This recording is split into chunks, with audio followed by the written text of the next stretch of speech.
Le troisième gain, c'est la page blanche qui disparaît. Ce que je veux dire par là, c'est que les gens peuvent démarrer plus rapidement, plus facilement. Souvent, une tâche peut prendre pas trop de temps, peut être assez rapide, elle n'est pas si lourde que ça. Mais en fait, ce qui arrive, c'est que, bon, par où je commence, où faut que j'aille fouiller, qu'est-ce que je cherche? L'IA peut être super utile pour ça, dire si tu lui poses la bonne question et tu le formules correctement, on dit par où je commence, c'est quoi la structure, comment je le formule.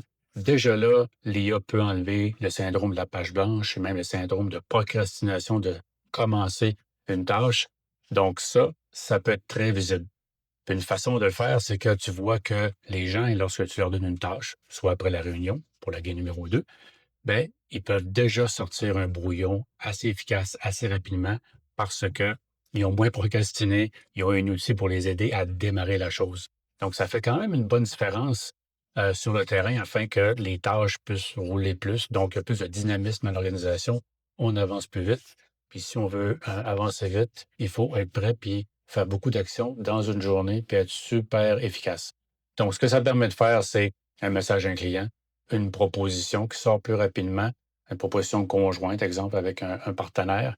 Puis au lieu de repousser, l'équipe produit un brouillon rapidement et clair et les bénéfices pour l'organisation sont énormes grâce à l'IA, mais surtout à l'utilisation de l'IA de la bonne façon.